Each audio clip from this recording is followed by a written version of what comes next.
తామంటే గిట్టని కొంతమంది బీఆర్ఎస్ నాయకులు తమపై అసత్య ఆరోపణలు చేస్తూ పబ్బం గడుపుకుంటున్నారని కందనెల్లి తండా సర్పంచ్ రాథోడ్ ఆనంద్ నాయక్ ఆరోపించారు. పెద్దేముల్ మండల కేంద్రంలో ఎంపీడీఓ కార్యాలయ ఆవరణలో విలేకరుల సమావేశమే ఏర్పాటు చేశారు. సందర్భంగా సర్పంచ్ ఆనంద్ నాయక్ మాట్లాడుతూ, గత 8 నెలల క్రితం జరిగిన సర్పంచ్ ఎన్నికల్లో నాపై పోటీ చేసి ఓటమి చెందిన జైసింగ్, రవి, రాందాస్, రామ్శెట్టి తదితరులు ఆ ఓటమిని ఇంకా జీర్ణించుకోలేకపోతున్నారు.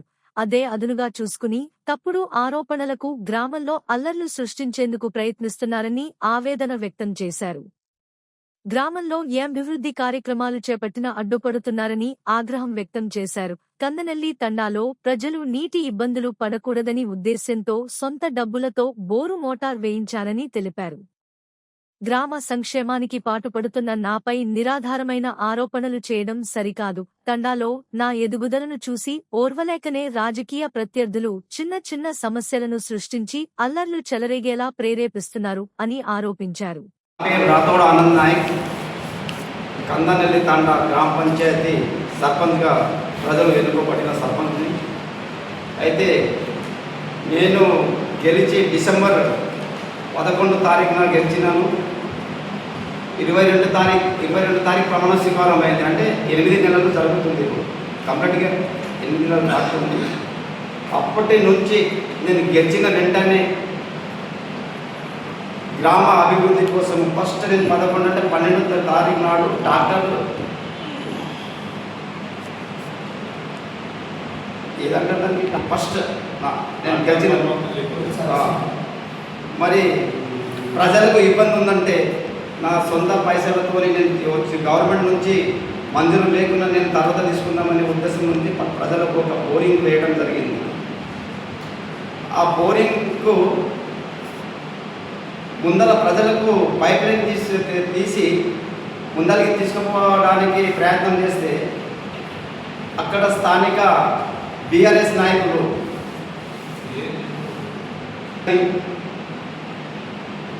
రామ్దాస్ అని ఎక్స్ సర్పంచ్ వల్ల భర్త మరి కొంతమంది టీఆర్ఎస్ నాయకులు అడ్డుపడ్డారు. అది గమనించి నేను అధికారుల దృష్టికి తీసుకెళ్ళాను. ఎంపీఓకు కానీ ఎంపీడీఓకు కానీ ఎస్ఐగా చెప్పిన వాళ్ళు రావడం జరిగింది 2 రోజులు. అంటే గెలిచిన రోజు నుంచి ప్రతి దానికి అడ్డుకుంటున్నాను. బీఆర్ఎస్ నాయకులు ఏదైతే పని చేస్తున్నానో ఆ పనికి ఖచ్చితంగా సీసీ రోడ్ వేసినా అతనికి అడ్డుకోవడానికి ప్రయత్నం చేసిన. మరి నేను అంచెలంచెలుగా ఏ పని చేసినా అంటే నోటి మాటలతోని కాదు, నా దగ్గర అన్ని ఎవిడెన్స్ ఉంది. ఎవిడెన్స్తో సహా నేను ఇంతవరకు డబ్బులు తీసుకోలేను. మొత్తము గ్రామ అభివృద్ధికి పాటుపడుతున్నాను. నేను గెలిచినాక అన్ని బోరింగ్లకు రిపేర్ చేయడం జరిగింది. పాత బోరింగ్ లోపల తీసి కొత్త మోటార్ వేయడం జరిగింది. మరి డాక్టర్కు ఒక 4 రోజులు మొన్న ఇదే నెల లోపల రిపేర్ చేయడానికి జిఎస్టీ బిల్తో పోలిస్తే 43,000 ఆల్రెడీ జిఎస్టీ బిల్తో సహా నా దగ్గర ప్రూఫ్ ఉంది. అది గిట్ట నేను తీసుకోలేను. అక్కడ ఏదైతే నేను చేస్తున్న గ్రామ అభివృద్ధిని దృష్టిలో పెట్టుకుని నేను ప్రజలకు ఎల్లప్పుడూ 24 గంటలు నేను అందుబాటులోనే ఉన్నాను. ఎందుకంటే నేను అక్కడనే ఉంటాను కాబట్టి 24 గంటలు అందుబాటులో ఉంటాను.